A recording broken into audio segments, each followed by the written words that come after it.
안녕하십니까. 한상무입니다. 2월 28일 토요. 자, 2월의 이제 마지막 날 토요 경마. 이번 주는 일요일 경마가 있고 월요일 경마가 있죠. 주 4일 경마에 재밌는 이런 한 주간이고. 자, 2월을 마지막 마무리하는 토요일이니까 열심히 또 한번 해보겠습니다. 자, 지난번 주행검사 때 이제 같이 싸웠던 마필이에요. 5번하고 11번이 같이 싸웠고, 11번은 1번계 뒤쪽으로 선입으로 1차. 5번은 아무래도 1번보다는 불리한 조건이었죠. 선두권 따라가면서 종반에 거리차가 좀 있는 가운데 4차 이렇게 통과했는데, 이번엔 두 마필이 이제 게이트 조건이 좀 바뀐 상황에서 어떤 실전 변화를 보여줄지 이것이 일단 관심이고, 주목받을 수 있는 마필 중에 하나가 4번 에버글로리라고 하는 마필인데 두 차례 주행검사 만에 통과를 했습니다. 사행기가 아직은 좀 남아있긴 한데 어쨌든 얘도 기본은 확인이 됐으니까 이번에 또 코스 2점 살려서 얼만큼 띄워주느냐에 따라서 승패가 결정이 될 것 같습니다. 잠재력들은 있습니다만은 조건들이 바뀐 상태고 실전 능력은 확인이 안 됐다는 점을 감안해야 되겠죠. 뛰었던 마필이 있다면은 그나마 다행인데 이번 경주는 뛰었던 마필이 하나도 없어요. 확인할 수 있는 마필이 하나도 없습니다.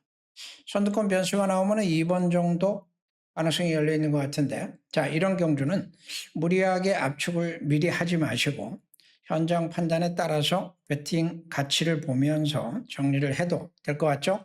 신마들 간의 싸움이라는 점 염두에 두시고 현장에서 가볍게 한번 타진하는 것으로 해주시기 바랍니다. 자, 이 경주는 뭐 간단하게 생각을 하시면 될 것 같아요. 1번이 선행이죠. 게이트 있죠. 이렇게 되면은 외곽에 있는 9번은 선행 가기는 좀 어려울 것 같고, 따라갈 수 있는 마필이 4번이 가능하죠. 빠른 마필이 아니지만 상대적으로 선입의 가능성이 열려있는 상태. 자, 여기에 도전할 수 있는 마필이 7번입니다. 잠재력이 있을 마필이고 뒷심도 좋은 마필이기 때문에 이 두 마필의 특성을 놓고 봐서는 오히려 7번에게 좀 더 기대감을 가져도 되지 않을까. 지난번에 자리를 못 잡았다는 점을 감안해 볼 필요가 있어서, 자, 이번 경주 노림수는 7번, 나머지 마필들은 현장 선택으로 남겨두겠습니다.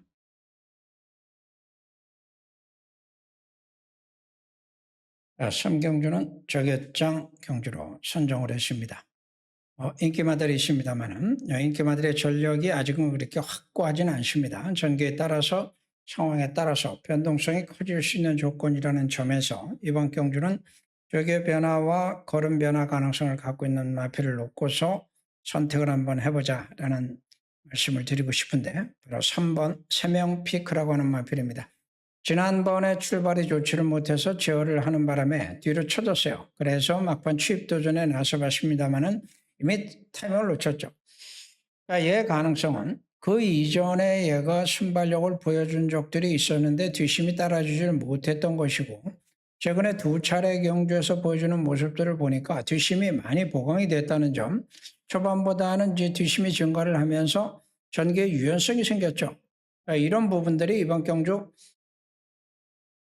효력을 발휘할 가능성이 높아 보이고 편성도 맞아 떨어지고 있다는 점에서 노림수로 3번 세명 피크를 추천을 드립니다. 4경주는 5번도 능력이 그렇게 확고하진 않고 7번 파이터도 역시 마찬가지. 결정력이 이렇게 뚜렷하지 않은 마필들입니다. 여기 이제 거리가 1700. 매하죠. 상대성으로 인기를 모을 뿐 능력은 불확실하다. 라고 보시면 될 것 같고, 그렇다고 해서 애들 말고 뭐 뚜렷한 능력마가 있냐? 그것도 아니라는 점이에요. 자, 1700이니까 선행마 하나는 여러분들이 알고 가셔야 될 것 같습니다. 4번 투킹이라는 마필이 이번 경주 선행기회입니다. 단독 선행을 가보지 못했는데 단독 선행 가게 되면 어떻게 될지 관심을 가져보시기 바랍니다.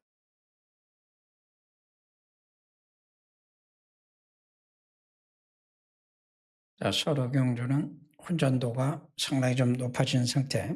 3번만 유니카는 앞뒤가 비교적 꾸준하긴 합니다만은 선행 갈 수 있는 상황은 아니고, 5번마 지플렉스는 선행마죠. 자, 그런데 얘도 선행이 쉽지 않아요.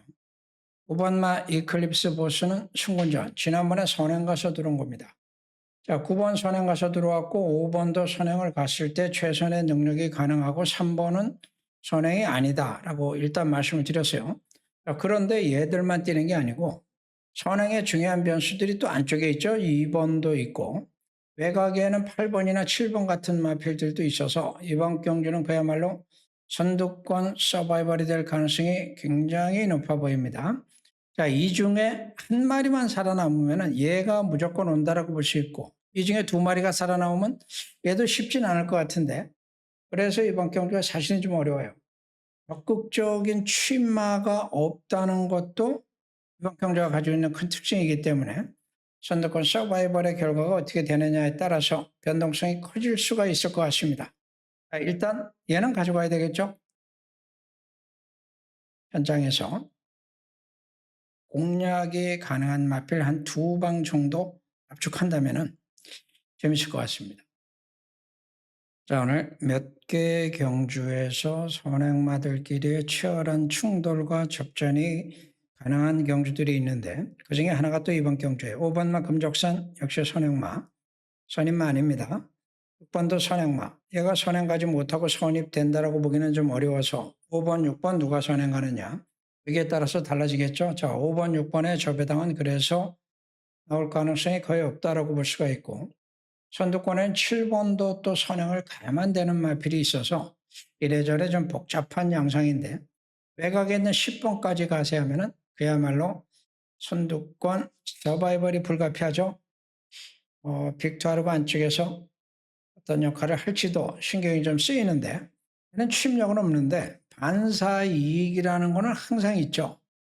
자, 그래서 이번 경주는 충마 선정이 굉장히 중요한 경주가 될 것 같고 그중에 1번을 충마로 선정을 합니다. 선정하는 이유는 승권전이지만 게이트 이점 그리고 상대성에서 자력으로 선입이 가능하다고 보기 때문이에요.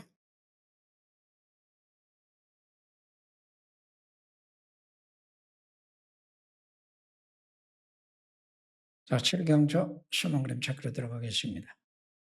8번마 다나운스타가 선입의 잠재력을 갖고 있죠. 취입했다가 지난번에 이제 선입으로 2차계 성공을 했기 때문에 경주에 적응을 하면서 잠재력이 나오기 시작한 것까지는 인정이 됩니다. 자, 그런데 경주 결과는 항상 상대성일 수밖에 없어요. 얘보다 빠른 마필이 있죠. 수만 선행마가 존재하는 상황이고 얘도 선입을 하려면 전개가 따라줘야 되는데 안쪽에 있는 마필 중에 선입권에 강력한 또 변수가 숨어 있는 상태라 전개가 과연 어떻게 될지 경우에 따라서는 취입권에게까지 얘가 열려 있는 상태가 될 것 같습니다. 자, 8번은 꺾을까 말까 고민 중입니다.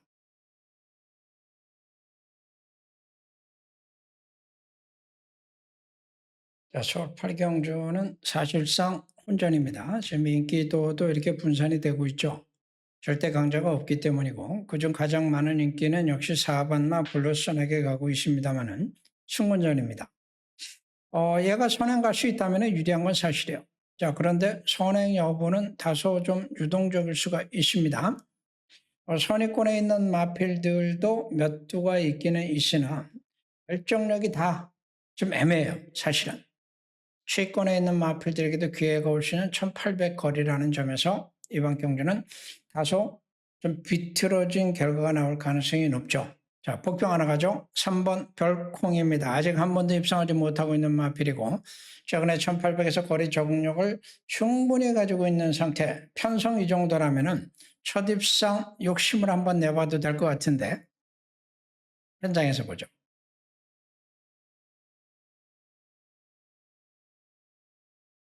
자, 구경조 다음번에 숨은 그림 찾기 들어갑니다. 거리가 1600이죠. 승권전입니다. 10번이 외곽에서 선행하기 어렵게 생겼죠. 안쪽에 상대마들 충분히 있습니다. 꺾습니다. 인기마가 1번, 2번 게이트 점을 갖고 있고 선입의 가능성을 갖고 있으니까 유리한 조건이면 틀림이 없어요. 다만 이제 결정력이 확실하게 나와주느냐에 따라서 달라지겠죠. 이래저래 변수의 발생 가능성은 충분히 열려있는 경주로 보시면 되겠습니다. 8번 같은 경우에는 선행 여부가 이제 결국은 관건인데 일단은 선행 가능성이 상대적으로 높습니다. 안쪽에 1번이 있긴 하지만 1번이 점핑을 하고 나왔는데 글쎄요. 얼마나 8번을 괴롭힐 수 있을지는 모르겠어요. 자, 그런데 기본적으로 인기마가 이렇게 선행마일 때는 이런 애들을 축마로 놓고 들어가면 쉬울 것 같은데 배팅 가치는 상당히 좀 떨어집니다. 오히려 선위권에서 기회를 잡을 수 있는 마필을 찾아낸다면은 다양한 가능성을 타진할 수 있는 배팅 전략이 나올 수가 있는데 3번이나 10번 같은 마필이 선위권의 도전 세력이라면은 취마는 7번이 역시 대표성을 가질 수밖에 없죠. 자, 그래서 이렇게 전개가 포지션별 구도가 되겠다 보실 수가 있는데 복병이 나온다면은 선위권에는 6번이라는 변수가 남아있어요. 최근에 성적은 기복이 있어도 이번 기는 충분히 갖고 있는 마필이기 때문에 4번이 지난번에 배당을 내긴 했지만 연속성은 쉽지 않죠. 7살짜리라서 참고하시기 바랍니다. 자, 오늘 마지막 11경주 선행마 1번에게 또 관심이 집중이 되는 것 같습니다. 안쪽에 뒷점 갖고 있으니까 웬만하면 선행 갈 것 같아요. 상대가 그렇다고 해서 없는 건 아닙니다. 5번이나 같은 마필도 사실은 못지않은 선행력을 갖고 있기 때문에 1200은 외곽에서도 선행이 가능하죠. 자, 그래서 1번이 편안한 선행이 되기는 쉽지 않을 수도 있겠다라는 생각이 좀 들어요. 자, 그러고 나면 이제 선위권에 있는 마필들에게 기회가 오겠는데 3번 같은 마필은 결정력이 아직은 좀 유동적일 수가 있고 8번도 반사익을 볼 수 있는 특성을 가진 마필이긴 한데 꾹꾹 뛰는 마필들이라 이런 마필들은 상대성이 굉장히 중요합니다. 앞에서 죽어주고 뒤에서 안 올라와주고 해야 유리한 마필들이에요. 자, 그렇게 되니까 이제 9번 취마에게 상당히 유리한 상이 될 수도 있죠. 짧은 거리긴 하지만은. 자, 이런 상황에서 복병을 하나 또 여러분께 말씀을 드리자면은 4번 나올 패스라는 마필이 어떨까 싶은데 얘는 최근에 좀 상황이 있었죠. 자리를 못 잡고 진로가 막히고 기본 능력에 비해서 성적은 생각만큼 안 나왔으나 잠재력 여지는 충분히 있다고 봅니다. 자, 오늘 마지막 경주의 다크호스는 4번 나올 패스가 되겠습니다. 고맙습니다.